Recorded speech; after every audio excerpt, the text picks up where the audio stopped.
오늘 성경 말씀은 구약성경 창세기 6장 8절부터 22절입니다. 우리 옆 사람한테 인사합시다. 은혜 아래 삽시다. 잠깐 기도하겠습니다. 하나님, 이 시간에 말씀을 묵상할 때 우리가 노아 홍수를 통하여서 하나님이 우리에게 말씀하시는 그 마음을 배우고 깨닫고 주의 뜻 안에 살 수 있도록 도와주시옵소서. 부탁하며 예수님의 이름으로 기도하옵나이다. 아멘. 우리는 노아의 홍수가 이제 시작되는 장면을 방금, 아직 시작은 안 됐지만 준비하는 장면을 읽었습니다. 그러면 성경을 읽을 때 성경이 항상 문학적인 요소를 가지고 있다는 걸 아셔야 돼요. 무슨 얘기냐? 우리 창세기만 봐도, 지금 오늘 본문만 봐도 알지만 앞에서 1절부터 7절까지 8절까지 노아의 홍수의 배경을 설명을 했는데, 이제 9절부터 또 22절은 한 번 더 반복을 해요. 근데 내용이 달라지죠. 뭐요? 그들이 무슨 죄를 지었는지 좀 더 구체적으로 보여주고, 노아는 마지막 8절에 노아가 은혜를 입었다고 말했는데 이제는 노아가 어떤 은혜를 입었는지, 은혜 아래서 어떻게 살았는지를 좀 더 설명을 하는 거예요. 그리고 방주를 지으라는 명령이 나와요. 7장으로 넘어가면 7장에서 또 방주를 지으라는 명령이 다시 또 반복이 되는 걸 우리가 봐요. 내용이 똑같아 보이는데 틀려요. 좀 더 자세하게 구체적으로 더 설명을 하고 있어요. 그리고 7장 마지막에 홍수가 일어나서 벌어진 일이 벌어지는데 8장 가면 홍수 동안에 무슨 일이 있었는지 또 다시 설명을 해요. 길게. 그러니까 성경은 앞에서 요약하고 그 다음에 설명하고 또 설명하면서 계속 자세한 내용을 조금씩 확장하는 거예요. 그러니까 이제 모르는 사람들은 똑같은 말을 왜 자꾸 쓰지? 똑같은 내용 같은데 좀 틀린데? 이렇게 생각한다. 그게 아니라 이게 성경 저자의 전략이에요. 그래서 성경이 무슨 얘기를 하려고 하는지를 계속해서 집중적으로 좀 더 자세히 설명해서 우리로 성경을 이해하게 하려는 거예요. 오늘은 이제 드디어 노아의 홍수가 시작되기 바로 직전에 하나님이 노아에게 방주를 지으라 이렇게 말씀하는 명령이 나옵니다. 그리고 이제 다음번에 노아 홍수 이야기가 7장부터 시작될 건데, 여러분, 전 세계에는 홍수에 대한 기억이, 설화가, 전설이 전 세계 한 200여 개가 있습니다. 모든 나라는 각 나라마다 홍수 설화가 있어요. 홍수 설화가 뭐냐? 무슨 홍수가 일어났는지, 그때 어떤 홍수가 아주 옛날에 일어났는지를 신화처럼 들려오고 있다는 거예요. 그게 뭐 중국, 인도, 미국, 스칸디나비아, 뭐 웨일즈라든가 페루라든가 모든 문명에서 200여 개 이상의 홍수 설화가 있어요. 하와이에 있는 홍수 설화의 재밌는 내용이 뭐냐? 홍수 후에 살아남은 사람이 있는데 이름이 누아라고 그래요. 누아. 재밌죠? 노아가 얼마나 비슷해요. 근데 살아남은 사람 이름이 누아예요. 아유, 이거 무슨 얘기 하려는지 잘 들어보세요. 우리나라에는 홍수 설화가 있어요. 손진태라는 분이 한국의 신화 이런 책을 썼는데, 거기 보면 우리나라에 홍수 신화가 있는데 홍수가 어떻게 일어난지는 없고, 홍수에서 살아남은 두 남녀가 있는데 두 남녀가 둘만 살아남았으니 이거 결혼을 해야 돼 말아야 돼 고민을 하면서 신에게 물어보기 위해서 한 사람은 저쪽 산에 올라가고 여자는 저쪽 산에 올라가서 둘 다 불을 피우면서 신이시여 어떻게 할까요? 근데 불이 막 올라가다 연기가 가운데서 만나서 둘이 꽉서 올라가는 걸 보고 결혼하나 보다. 그러고 내려와서 둘이 결혼을 해서 자녀를 낳았다는 거예요. 한국 신화 중에 또 하나는 한쪽 남자 한쪽 여자가 산 꼭대기에 올라가서 맷돌을 위에서 아래로 굴렸는데, 남자는 순맷돌을, 여자는 암맷돌을 굴렸어요. 근데 땅으로 뚜구뚜구 내려와서 바닥에 떨어졌는데 두 개가 딱 겹쳐서 맷돌이 됐다는 거예요. 그걸 보고 우리는 결혼해야 되는구나. 그리고 결혼을 했다는 거예요. 그래서 자녀를 낳았다는 거예요. 그러니까 한국은 그렇게 자녀가 태어난 거예요. 신화적으로 얘기를 하는 거예요. 재밌죠? 전 세계에 수많은 홍수 설화들이 있어요. 그 중에서도 가장 유명한 게 1850년도에 발견된 바벨로니아의 도서관에서 토판으로 돌에 쓰여져 있는 그런 토판 문서가 발견이 돼서 1870년에 온 세계에 알려지게 된 게 있어요. 그게 아트라하시스 서사시, 길가메시 서사시, 이런 책들이에요. 이런 책들은 주전 1600년경에 만들었다고 얘기를 해요. 그러면 그 이야기는 그 이전의 이야기인데 홍수 이야기를 다 담고 있어요. 여러분, 제가 지금 하는 얘기를 잘 들어보시고 노아의 홍수와 지금 말하는 세상 사람들이 경험했던 홍수 이야기가 얼마나 비슷한지, 무엇이 틀린지를 여러분이 한번 짚어내셔야 돼요. 먼저 길가메시 서사시라고 주전 1600년경에 만들어진 서사시가 있어요. 여기에 주인공은 우룩이라고 하는 성의 왕인 길가메시라고 하는 사람이 있는데, 너무 잘생기고 너무 똑똑한 사람인데 아직 인성이 덜 돼가지고 좀 포악해서 사람들을 해하는 일이 벌어졌어요. 백성들이 온망이 자자해서 신에게 우리를 좀 도와주세요, 저놈 좀 교육시켜주세요. 그래서 신이 엔키두라고 하는 포악한 야만인 하나를 만들어서 두 사람에게 전쟁을 일으켜요. 근데 싸웠는데 길가메시라고 하는 왕이 이겨버려요. 근데 그러고 나서 서로 싸운 게 아니라 엔키두가 길가메시하고 친구가 돼가지고 멀리 순례 여행을 떠나요.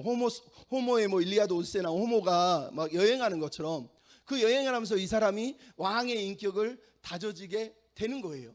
근데 우연히 여행을 하는데 그 당시에 최고의 신인 아누의 딸인 이슈타르가 길가메시에 반해가지고 나랑 결혼합시다. 길가메시가 당신을 만나는 사람은 다 소박을 맞고 죽었으니 나는 안 한다. 그러니까 이슈타르가 너무 화가 나가지고 아버지 저놈 좀 혼내주세요. 그래서 아버지가 황소를 보내가지고 길가메시를 죽이라 그랬는데 길가메시가 황소를 죽여버려요. 그러니까 아버지 아누가 화가 나가지고 그 옆에 있는 친구 엔키두를 죽여버린 거예요. 길가메시가 자기 친구가 죽는 걸 보면서 나도 죽겠구나 겁이 났어요. 그래서 영원히 살 수 있는 방법을 찾아서 떠나다가 우연히 만나는 사람이 우트나피스팀이라고 하는 사람, 이름이 어려워요. 만난 거예요. 그 사람이 누구냐? 홍수에서 살아남아서 영원한 생명을 가지고 있는 사람이었다는 거예요. 그래서 그 사람한테 찾아가서 나도 영원한 생명을 얻고 싶은데 영원한 생명을 얻을 방법이 뭐가 있나요? 그랬더니 우트나피스팀이 그런 얘기를 합니다. 저 바닷속에 가면 영생의 식물이 있는데 그걸 취하면 된다. 그래서 길가메시가 거기 가가지고 그걸 취하는데 나중에 뱀이 와가지고 그걸 물어가 버려요. 그래서 영생을 얻지 못하는 이야기가 돼요. 근데 우트나피스팀을 만나면서 당신이 어떻게 영생을 얻었습니까? 이렇게 물어보니까 이 사람이 이런 얘기를 해요. 아주 옛날에 신들이 세상을 살 때 하급신들에게 노동을 시켰는데 하급신들이 노동하는 게 너무 힘들어서 데모를 했어요. 그래서 위에 있는 고급신들이 안 되겠다, 인간을 만들자. 그래서 침을 뱉고 뭐 피를 섞어가지고 인간을 만들어요. 그래서 인간이 그 신들을 대신해서 노동을 하는데 나중에 인간이 너무 많아지는 거예요. 그러니까 막 소란하고 막 시끄러운 거예요. 신들이 잠을 자고 싶은데 맨 낮에도 시끄럽고 저녁에도 시끄럽고 잠도 못 자고 쉬지도 못하는 거예요. 그러니까 신들이 막 분노를 하면서 저 인간들을 죽여야 되겠다. 어떻게 죽일까? 그래, 그러면서 홍수를 보내자. 그러면서 홍수를 보낼 계획을 세운 거예요. 근데 최고의 신인 엘닐이라고 하는 신이 홍수를 준비하는데 신들을 불러서 이 홍수 심판은 아무에게도 얘기하면 안 된다 그랬더니 그 중에 신 중에 하나인 에아라고 하는 신이 우트나피스팀을 찾아가서 그 사람한테 얘기하면 신의 규율을 어기니까 벽을 쳐다보고 얘기하는 거예요. 나중에 신이 이 땅을 홍수를 내려서 모든 사람을 죽게 할 거니까 벽아, 집아, 너는 홍수를 대비해서 방주를 만들어라 이러면서 벽한테 얘기하는 거예요. 그러니까 옆에서 우트나피스팀이 그거를 듣고 아, 홍수가 오나 보다. 그러면 내가 살아날 방법을 준비해야 되겠다. 그러면서 준비를 했어요. 근데 할 대로 방주를 만들어야 되는데 사람들이 의아해하는 거예요. 당신은 왜 방주를 만듭니까? 왜 방주를 만듭니까? 그랬더니 이 사람이 사람들이 다 자기 따라서 방주에 배에 탈까봐 이게 불안한 거예요. 자기만 살고 싶은데. 그래서 신 에아한테 어떻게 하면 이 방주를 지혜롭게 만들까요? 그랬더니 에아라고 하는 신이 이렇게 하라고 얘기를 해요. 그 얘기가 뭐냐? 이제 본인이 얘기하는 우트나피스팀이 말합니다.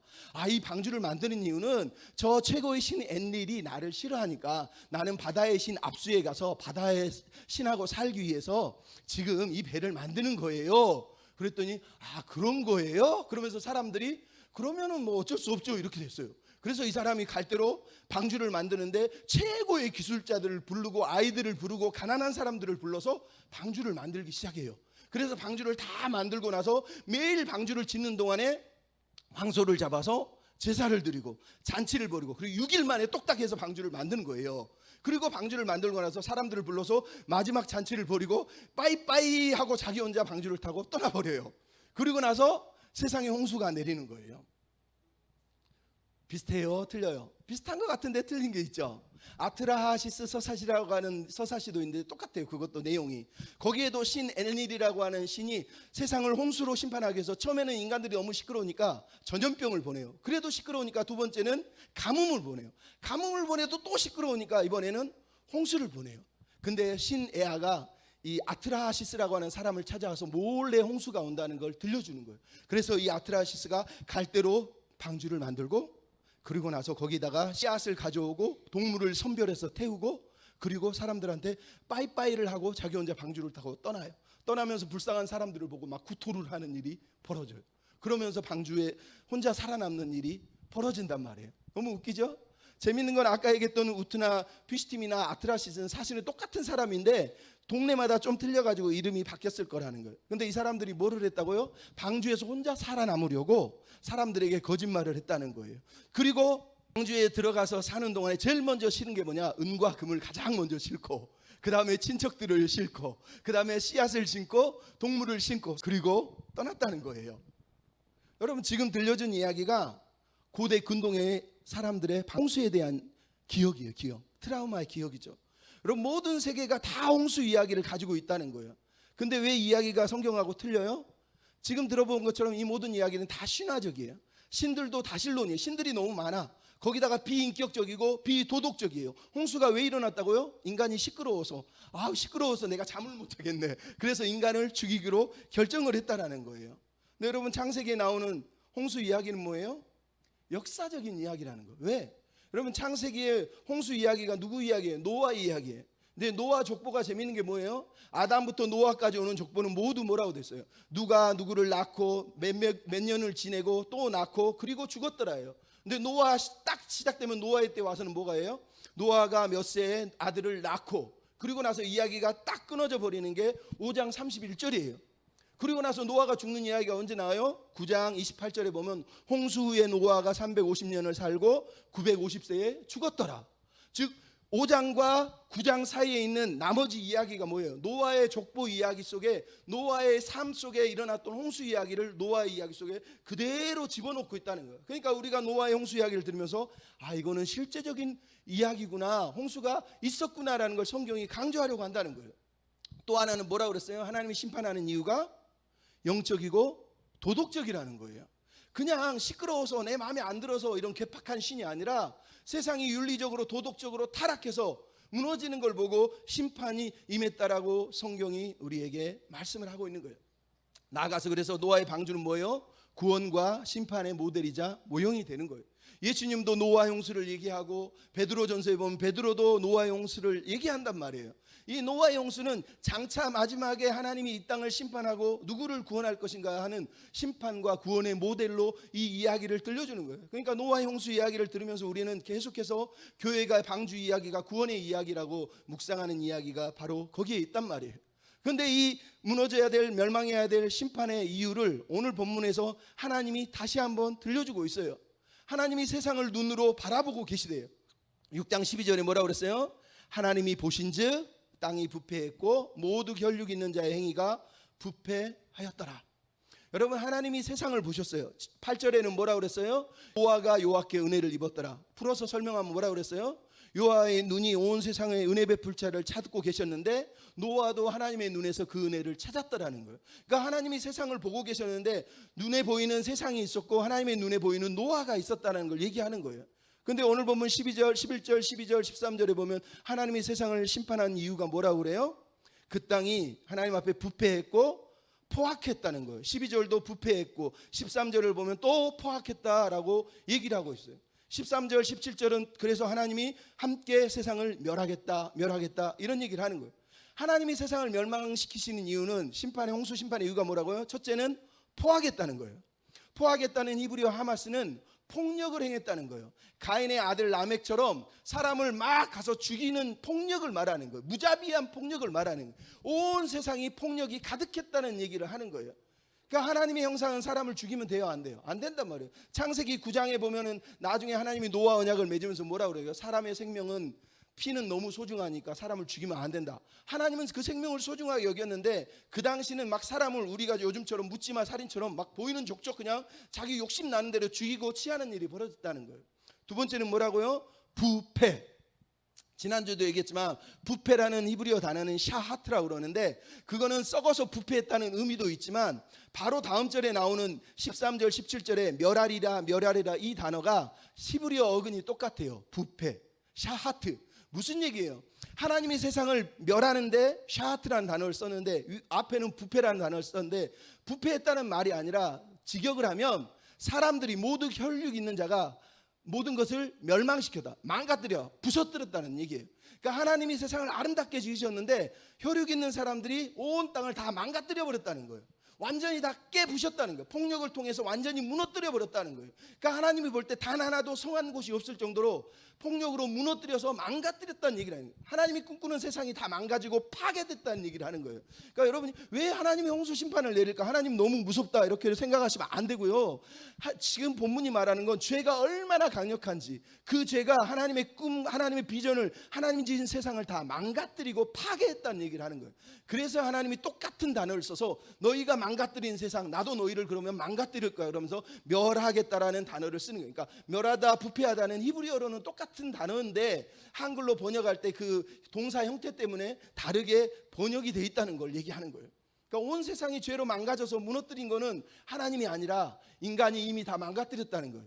회복시킬 수가 없었다는 거예요. 그래서 하나님이 물로 깨끗하게 씻어내. 그래서 제가 저번에 말했잖아요. 홍수 심판은 정화예요. 정화. 깨끗하게 씻고 다시 시작하시려는 마음이라는. 근데 하나님의 눈에 지금 누가 들어왔다고요? 지난주 얘기했지만 노아가 들어왔단 말이에요. 8절에 보면 노아가 하나님께 은혜를 입었더라. 하나님이 은혜 베풀 차를 그 눈에서 찾고 계시고 노아는 그 하나님의 눈을 보면서 은혜를 구하고 있었다는 거예요. 그래서 노아를 가르쳐 우리가 은혜를 입은 사람이다라고 성경이 번역하는 게 맞는 거예요. 왜? 노아는 은혜를 입은 거예요. 하나님은 온 세상을 바라보시며 은혜를 베풀고 싶으셨는데 아무도 하나님을 바라보지 않는데 이 노아만 하나님의 눈에서 은혜를 구했다는 건 하나님 없이는 살 수 없는 존재라는 걸 노아만 기억했다는 거예요. 지난번에도 얘기했지만. 그래서 노아는 결국 하나님의 눈에서 은혜를 찾은 사람, 하나님의 눈 속에 있는 은혜를 발견한 사람, 즉 하나님이 은혜를 입혀준 사람이라는 거예요. 7장 1절도 그래서 똑같은 얘기를 해요. 여호와께서 노아를 보시면서 내가 너에게 의로움을 보았다 이렇게 말하면서 하나님이 노아를 봤다고 7장 1절도 정확하게 얘기한답니다. 그러니까 하나님은 7장 12절에 세상을 봤는데 세상은 인간들이 다 망가뜨렸다는 거예요. 근데 노아를 봤는데 노아는 망가뜨리고 있는 것이 아니라 하나님을 구하고 하나님을 찾고 하나님이 원하는 삶을 간절히 구했다는 거예요. 그래서 오늘 9절에 노아를 소개하면서 뭐라고 그럽니까? 노아는 첫째 그 당대의 의인이었다는 거예요. 의인이라는 체크가 성경에서 의라는 단어가 최초로 등장을 하는 거예요. 여러분 우리가 우리의 의로 구원을 못 받는다 할 때 그 의가 사실 이 단어를 말하는 거예요. 근데 노아는 그 당시의 은혜, 당대의 은혜라는 말은 그 당시 모든 사람들과 비교해서 의로운 사람이었다는 거예요. 근데 이 체데크가 무슨 의미냐? 법정적인 의미도 있지만 관계적인 의를 말할 때 씁니다. 관계적인 의라는 건 하나님이 하나님과 관계를 맺었을 때 옳다 인정함을 받는다는 뜻이에요. 그러니까 노아는 하나님과의 관계 속에 있기 때문에 의로움을 입었다는 거고 다른 사람들은 하나님과 관계가 없기 때문에 이 의에 참여할 수 없었다는 얘기를 우리에게 하려고 이 말씀을 하는 거예요. 근데 노아를 베드로후서 2장 5절에 뭐라고 그래요? 노아는 옛 세상이 멸망할 때 혼자 의를 전파하는 사람이었다는 거예요. 무슨 얘기인지 알겠어요? 의를 전파했다는 건 늘 하나님이 살아계심을 기억하고 하나님 앞에서 사는 모습을 보여주려고 세상 가운데서 세상이 막 타락해 무너져도 자기는 하나님 믿는 사람으로서 삶을 살면서 의를 전파했다는 거예요. 나아가서 방주를 지으면서도 사람들이 와서 물어봤을 거 아니에요. 왜 방주를 짓느냐, 뭐 때문에 지을 거냐 물어볼 때마다 하나님은 살아계시다, 하나님이 심판할 거다고 계속 말을 하면서 의를 전파하면서 이 삶을 살았다는 얘기를 하는 거예요. 그래서 노아는 의로운 사람이라고 얘기하는 거예요. 하나님을 잊지 않고 하나님을 기억했다는 얘기를 하는 거예요. 여러분 은혜를 입는다는 건 그런 거예요. 나 은혜 받았어 그리고 지 마음대로 사는 건 은혜 받은 게 아니에요. 은혜를 받은 사람은 하나님의 눈을 의식하고 하나님의 살아계심을 믿기 때문에 그 하나님의 은혜 아래 살기 때문에 늘 의를 추구하는 거예요. 의를 사랑하는 사람, 산상수훈에도 말하지 않습니까? 우리는 의를 위해서 살고 의를 위해서 싸우는 사람이 돼야 된다고 성경이 말하지 않습니까? 두 번째는 당대의 완전한 자다. 아까도 얘기했지만 완전함이라고 하는 히브리어 단어는 상대평가에 당대라고 하는 단어를 써서 그 당시 모든 사람들하고 비교했을 때 노아는 완전했다는 거예요. 그러니까 노아가 완전하다는 것은 뭐 의롭고 거룩하다는 게 완벽함을 얘기하는 게 아니라 하나님이 볼 때 세상과 모든 걸 비교했을 때 노아는 그 당대에서 가장 완전했다는 얘기를 하는 거예요. 왜 안전했습니까? 그 중에 하나가 저번에도 얘기했잖아요. 노아는 오직 한 아내만을 취하고 500세가 된 후에 500세가 됐다는 건 500살의 아이를 낳았다는 뜻은 아니에요. 사실은 500살 이후에 몇 살에 낳는지는 성경에 기록이 안 돼 있어요. 근데 자녀를 낳았다는 거예요. 그 긴 시간 동안 믿음을 지키고 세상을 따라가지 않았다는 얘기를 하고 있단 말이에요. 즉 쉽게 얘기하면 노아는 하나님 앞에서 경건하게 살려고 최선을 다한 거예요. 그냥 목숨을 건 거예요. 나 어떻게 해서든지 믿음으로 살 거라고 결심을 하고 각오를 한 거예요. 여러분 우리도 그렇게 살아요. 예수 믿는다면서 경건하게 살려는 마음은 없으면서 하나님 도와주세요. 하나님 나 의롭게 살고 싶어요. 그렇게 기도한다고 되는 게 아니에요. 내가 그렇게 살려고 정말로 이를 악물고 살았다는 얘기를 하는 거예요. 노아는 그렇게 살았다는 거예요. 마지막으로 어땠다고요? 하나님과 동행했다는 말이에요.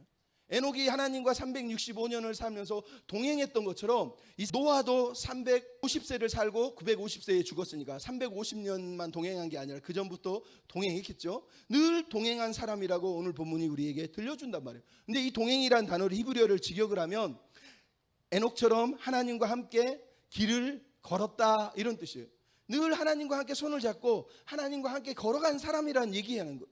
이 얘기를 지금 왜 하느냐? 12절에 보면 뭐라고 됐어요? 모든 혈육 있는 자의 행위가 부패했다. 모든 혈육 있는 자의 행위가 히브리어를 그대로 직역하면 뭐냐? 모든 혈육 있는 자의 길이 부패했다는 얘기예요. 모든 혈육 있는 자의 길, 그 걸어가는 삶의 길이 부패했다는 얘기예요. 그러니까 모든 사람들은 삶의 길을 걸어갈 때 하나님 없이 부패하게 살았는데 노아는 자기 길을 걸어갈 때 하나님과 함께 걸어가면서 하나님과 함께 살아감으로 인해서 의롭고 아름다운 삶을 살았다라고 얘기하는 거예요. 그러니까 우리가 시편 1편 시작. 복 있는 사람은 죄인의 길에 서지 아니하고 오만한 자의 자리에 앉지 아니하고. 정확한 거예요. 노아는 악인의 꾀를 쫓지 않고 죄인의 길에 들어서지도 않고 오만한 자의 자리에 앉지도 않았다는 거예요. 그 당시 모든 사람이 꾀를 냈고 이미 봤잖아요. 창세기 6장에 보면 사람들이 자기가 악한 생각으로 계획을 짜고 하나님을 대적해서 그 길을 따라가고 거기에 앉아가지고 네피림이 돼가지고 막 취하고 살았는데 노아는 아니라는 거예요. 오직 하나님의 길을 따라 말씀을 따라 하나님의 뜻을 따라 살았던 사람이라고 얘기를 하는 거예요. 이 사람이 은혜 아래 사는 사람이에요. 은혜 안에 사는 사람은 이렇게 사는 거예요. 나아가서 은혜 안에 사는 사람은 어떤 사람이에요? 따라서 한번 말씀을 따라 사는 사람. 여러분 말씀을 따라 사는 사람이 진짜 은혜 아래 사는 사람이에요. 오늘 보면 13절로 17절에 하나님이 노아에게 너는 방주를 지어라 그러면서 그 크기와 내부 구조와 창과 그리고 재료와 방수 처리 방법까지 다 일러주고 있어요. 성경에서 하나님이 뭔가를 지시하고 일러줄 때 언제나 가장 세밀하게 일러주는 게 딱 두 가지예요. 하나는 방주, 또 하나는 뭐요? 성막, 성전. 성막이나 성전은 하나님이 자세하게 재료까지 다 일러주고 크기, 모양까지 알려줘요. 방주도 똑같다는 거예요. 방주도 3층으로 돼 있죠. 성막도 3층으로 돼 있어요. 뜰, 지성소, 성소. 그래서 뜰은 사람, 지성소는 좀 더 거룩한 제사장, 그 안에 성소는 하나님만 계시단 말이에요. 지금 3층으로 만드는 이유는 3층이 다 그렇게 됐다는 게 아니라 3층 구조를 보여줌으로 해서 장차 방주가 성막의 모형이 될 것을 우리에게 보여주고 있는 거예요. 그러니까 이 성막이 그래서 거룩한 거, 하나님이 방주를 거룩하게 생각하신 거라 직접 지시했잖아요. 직접 지시했다는 건 이게 우리에게 얼마나 소중해요. 그래서 우리가 성전, 성막을 얘기할 때마다 그 거룩함, 하나님의 뜻 앞에서 우리가 그걸 귀하게 여기는 거예요. 방주를 왜 지었다고요? 온 세상에서 홍수의 심판을 대비해서 구원하기 위해서. 근데 여러분 방주를 지난번에도 얘기했죠. 방주가 히브리어로 테바예요. 테바는 모세의 갈대 상자를 얘기할 때 갈대 상자가 테바예요. 아까 얘기했죠. 고대 근동의 홍수 신화에서 홍수를 피하기 위해서 방주를 만들 때 다 재료가 뭐였어요? 갈대로 만들어요. 갈대. 그래서 이 방주도 테바라 그래서 번역하면 갈대 상자 이렇게 비슷해요. 근데 중요한 건 뭐예요? 재료가 갈대 상자가 아니라 뭐라고요? 13절 14절 뭐라고요? 고페르 나무라고 그래요. 옛날 번역은 잣나무라고 그랬어요. 잣나무는 아닐 텐데 하여간 물에 강한 아주 내구성이 강한 나무라는 걸 알 수 있어요. 이 고페르 나무에 안팎으로 역청을 발라가지고 만드는 거예요. 그 길이가 300규빗인데 300규빗은 135m를 말하는 거예요. 50규빗은 25m, 30규빗 높이가 30규빗은 13.5m. 그러니까 농구장 20개를 2열로 10개씩 해가지고 쭉 배열해 놓은 상태를 말하는 거. 보통 우리가 말하는 운동장, 축구 운동장보다 훨씬 큰 배를 말하는 거예요. 여기는 직육면체의 선박 형태예요. 아까 아트라시스나 여기에 나오는 배들은요 120규빗 즉 50m밖에 안 되는데 그것도 정사각형으로 만들어요. 여러분 정사각형을 물에다 띄우면 거기에서 그 배가 온전해질까요? 균형을 잡을 수가 없어요. 홍수가 치고 막 돌고 난리가 날 거예요. 근데 하나님이 만들어 놓은 이 배는요 135m에 넓이가 22m, 높이가 13m라고 돼 있는 거 보면 배가 홍수와 바람에도 전혀 흔들리지 않게 운행할 수 있는, 항해할 수 있는, 배가 바다에 뜰 수 있는 아주 정상적인 형태를 만들었다는 거예요. 근데 이 배가 무려 4만 3천 톤의 적재량을 담을 수 있는 크기라고 얘기해요. 여러분, 오늘날에는 현대 기술이 30만 톤 가량의 무게의 배를 만들 수가 있지만, 옛날에 4만 3천 톤을 만들 수 있는 배를 만든다는 거, 135m짜리 배를 만든다는 건 아무도 상상할 수가 없어요. 지금 현존하는 지구에서 가장 큰 목선이 90m밖에 안 돼요. 지금도 인간의 힘으로 목선을 135m를 못 만든답니다. 근데 노아는 135m짜리 방주 배를 만들었다고 성경이 말을 하고 있다는 거예요. 얼마나 대단한 거예요. 하나님이 지시하시고 하나님이 명령하셔서 하나님의 뜻을 따라 하니까 이 일이 벌어졌다는 거예요. 근데 재미있는 건 이 배의 히브리어를 번역하면 고페르 나무, 그 다음에 역청이란 단어가 히브리어로 코페르, 그 다음에 바르다라는 히브리어 단어가 카파르라 그래요. 고페르, 코페르, 카파르 똑같은 단어를 지금 쓰고 있어요. 우리는 한글로 보니까 고페르 나무로 역청으로 발라서 이렇게 돼 있지만, 히브리어를 읽으면 코페르 카파르예요. 근데 이 코페르 카파르가 어디서 나오냐? 레위기 1장 4절에 보면 우리의 죄를 덮을 때, 덮는다라는 단어가 코페르예요. 그러니까 방주 안에 들어간 사람을 보호하기 위해서 그 방주를 덮는 거예요. 뭘로? 코페르. 그래서 우리가 예수 그리스도를 우리의 구원의 방주라 그러는 거예요. 왜? 예수의 보혈로 우리를 덮는 거, 우리의 죄를 덮는 거라고 말하잖아요. 그래서 모든 구약학자들은 이 코페르 카파르 코페르를 읽으면서 어떻게 이런 단어를 쓰느냐 그러면서 깜짝 놀라는 거예요. 이 방주가 우리를 죄에서 건지고 죄에서 구속하고 우리의 죄를 덮는 역할을 하는 것처럼 지금 그런 역할을 하고 있다는 얘기를 한단 말이죠. 놀랍지 않습니까? 여러분, 방주는 예수 그리스도를 말하는 거예요. 예수 그리스도 안에 있는 사람만, 예수의 보혈로 덮여진 사람만 우리는 하나님의 자유한 백성, 구원의 백성으로 살 수 있다는 걸 오늘 성경이 우리한테 들려주지 않습니까? 여러분, 근데 이 배는 방향키도 없고요, 조타수도 없어요. 방주 안에 들어가면 아무것도 할 수가 없어요. 누가 해야 돼요? 하나님이. 하나님이 이 배의 선장이세요. 하나님이 이 배의 조타수이고 하나님이 이 배의 선원이세요. 노아도 아니에요. 그 누구도 아니라는 거예요. 여러분, 이게 성경이 말하는 거예요. 노아는 오직 하나님께 모든 걸 맡기고 그 배에 탔다는 거예요. 하나님의 말씀에 의지하여 살았다는 거예요. 우리도 마찬가지예요. 이 세상 풍파 만난 이 세상에서 우리가 하나님의 방주에 들어가 산다는 건 하나님 당신이 알아서 이끌어 주십시오. 그리고 그 배에서 그냥 사는 걸 말하는 거예요. 내가 선장이 돼가지고, 내가 조타수가 돼가지고, 내가 막 방향키가 돼가지고, 내가 원하는 대로 막 끌고 가는 건 하나님의 은혜 아래 사는 사람이 사실은 아닌 거예요. 여러분의 선장은, 여러분의 인생의 배의 선장은 하나님이세요. 옆 사람한테 얘기하세요. 하나님이 당신의 선장이에요. 똑바로 정신 차리세요. 임영웅이 아니고요. 하나님이세요. 여러분, 이 하나님이 방주를 만들게 한 다음에 뭐라고 그래요? 언약을 세우세요. 18절, 19절, 20절, 21절에 내가 너와 언약을 세우겠다. 여러분, 하나님이 명령만 하신 게 아니라 하나님의 비전을 지금 선포하시는 거예요. 이 베리트, 언약이라고 하는 이 단어는, 언약을 세우다는 이 말은 하나님의 이전의 계획을 다시 갱신한다라는 의미예요. 왜냐하면 언약을 세웠는지 안 세웠는지 우리가 어떻게 알아요? 에레미야 31장 31절에 보면 하나님이 새 언약을 세우면서 뭐라고 그러냐면, 새 언약을 얘기를 쭉 한 다음에 여호와께서 그는 해를 낮에 빛으로 주시고 달과 별들을 밤의 빛으로 정하시고 바다를 뒤흔들어 파도를 소리치게 하신 분이 여호와시다 그러면서 33장 25절에 내가 주야와 맺은 언약이 없다든지 천지의 법칙을 내가 정하지 아니하였다든지 그런 일은 없을 거라고 얘기합니다. 즉 하나님은 창조 때에 천지와 이미 아담과 언약을 맺었다는 얘기를 하는 거예요. 그러니까 지금 노아에게 다시 언약을 맺는다는 건 하나님이 아담에게 부으셨던 그 비전을 노아를 통해서 다시 시작하겠다는 하나님의 계획을 지금 들려주면서 이 얘기를 하는 거예요. 그래서 여러분 뭐라 그럽니까? 새도 종류대로, 가축도 종류대로, 기는 것도 종류대로. 이게 어디서 나와요? 창세기 1장의 5번째, 6번째 9절에 보면 하나님이 종류대로, 새도 종류대로, 가축도 종류대로, 동물도 종류대로, 물고기도 종류대로 쓸 때 그 단어를 그대로 여기다 갖다 쓰는 거예요. 즉 하나님이 창조하신 것들을 다시 보존해서 노아와 함께 새로운 창조의 하나님의 그 비전을 다시 시작하시려는 하나님의 마음을 오늘 본문이 들려주고 있는 거예요. 여러분, 이 배에 몇 마리나 탔을까요? 학자들이 연구해 보면요, 현재 전 세계 포유류가 3,500종, 조류가 8,600종, 파충류 양서류가 5,500종, 다 합쳐서 총 17,600 정도 된대요. 근데 노아의 홍수에 하나님의 명령을 따라 이 한 쌍씩 넣었으면 35,000마리가 들어간대요. 나중에 7쌍씩 추가를 하면 총 1만 마리가 들어간대요. 근데 방주의 부피를 다 계산해 보면 실제로 짐승이 탈 수 있는 수는 7만 마리가 넘는다는 거예요. 그러니까 방주 공간이 얼마나 넓었는지를 우리한테 들려주고 있는 거예요. 다 태우고도 공간이 남았다는 얘기를 하는 거예요. 왜 이렇게 하신다고요?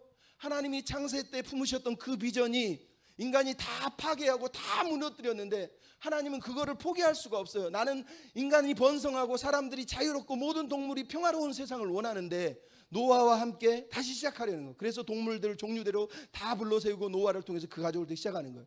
물고기는 왜 안 불러요? 홍수가 치든 뭐가 오든 살잖아요. 그러니까 안 태우는 거예요. 지 알아서 살라고. 근데 물 먹으면 죽는 사람, 우리 같은 데 꾀꼬락 죽잖아요. 그래서 태웠다라고 얘기를 하는 거예요.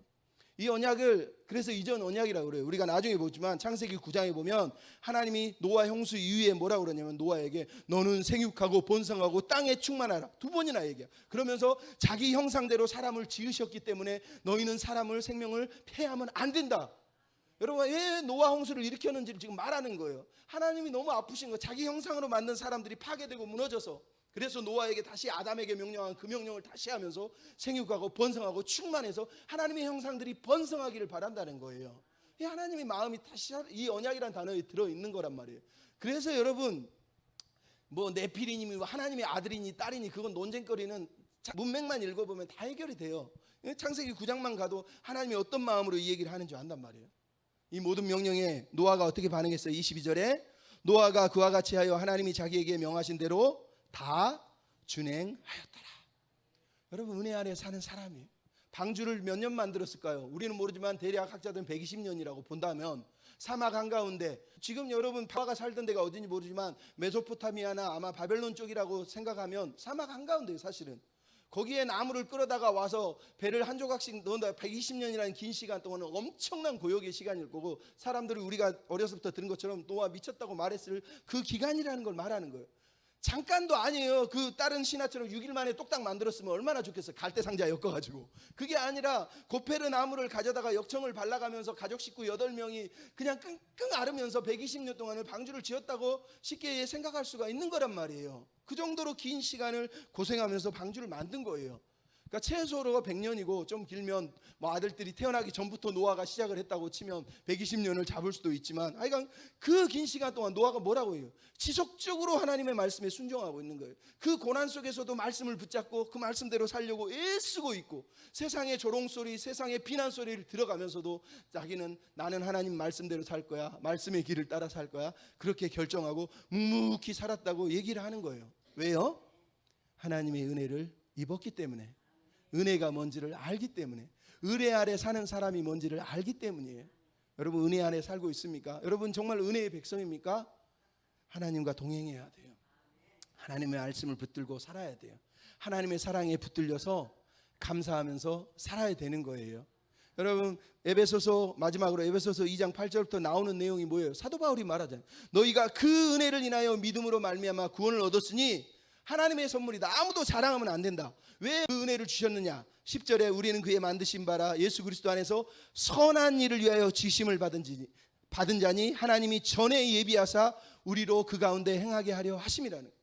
하나님이 우리를 구원하신 이유가 은혜를 주신 이유가 뭐라고요? 전에부터 예비한 거예요. 뭐 구원받은 백성은 선하게 살도록 지음받아 그 목적으로 우리를 구원했다고 성경이 말하는 거라니까요. 근데 교회 다니면서 나 은혜 받았어 그러면서 지가 하고 싶은 대로 사는 건 그 가짜라는 거예요. 진짜 은혜를 아는 사람은 노아처럼 막 힘들어도 어려워도 고난이 와도 묵묵히 하나님 말씀을 붙잡고 사는 거예요. 그래서 뭐라고 그럽니까? 사도 바울이 이어서 말해요. 그때에는 너희가 소망도 없고 세상에서 소망 없는 자로 하나님 없는 자로 살더니 이제는 예수 그리스도 안에서 성도와 시민이 되었으니 그러면서 3장 13절 14절 15절 뭐라고 그래요? 우리 모두가 하나님을 아는 일 아들을 아는 일과 믿는 일에 하나가 돼서 온전한 사람이 돼서 예수 그리스도의 분량에 장성한 분량에 이르는 거 그게 하나님이 우리를 향하신 마음이라는 거예요.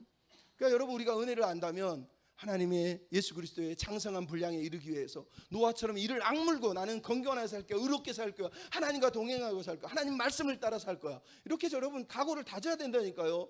우리가 그런 믿음도 없고 그런 각오도 없으면서 그냥 앉아서 예배드리면 하나님이 나 은혜 받았어요 나 축복해 주실 거죠. 여러분 그런 싸구려 신앙을 가지면 안 돼요. 정말이에요. 힘들어도 실패는 할 수 있어요. 우리가 뭐 안전하지 않잖아요. 하지만 다시 의지하고 다시 일어서야 되는 거예요. 여러분, 노아가 보여준 이야기가 그 이야기예요. 세상은 사라질 거예요. 모두가 다 지나갈 거예요. 하지만 말씀은 남아있어요. 사랑은 변하지 않아요.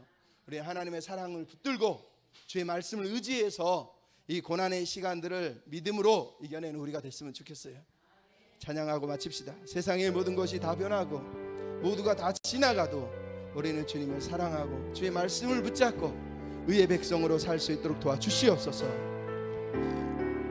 세상의 모든 것 다 변해도 세상의 모든 것 다 변해도 주의 말씀만은 주의 말씀은 영원하리라.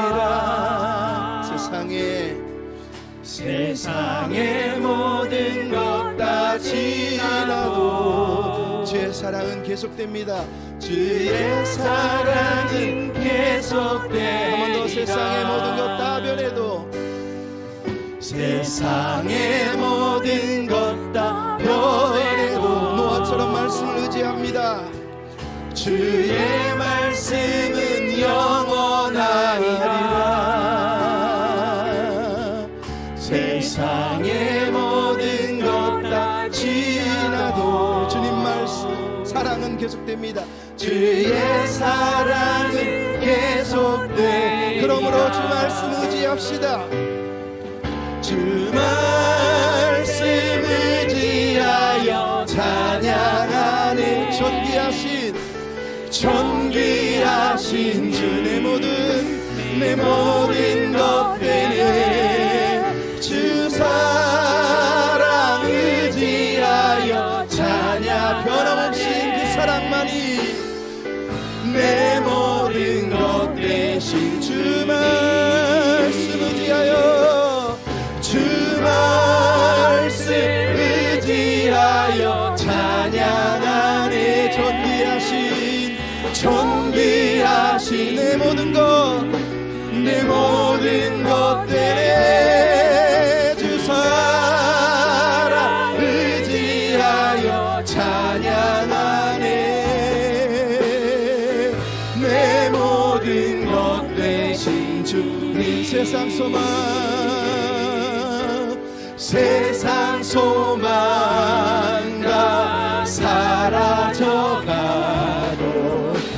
주의 사랑은 끝이 없으니 살아가는 이 모든 순간이 주의 우리가 은혜 안에 살게 하소서.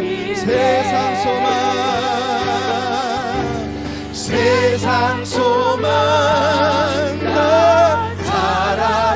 사라져가도 주의 사랑은 끝이 없으니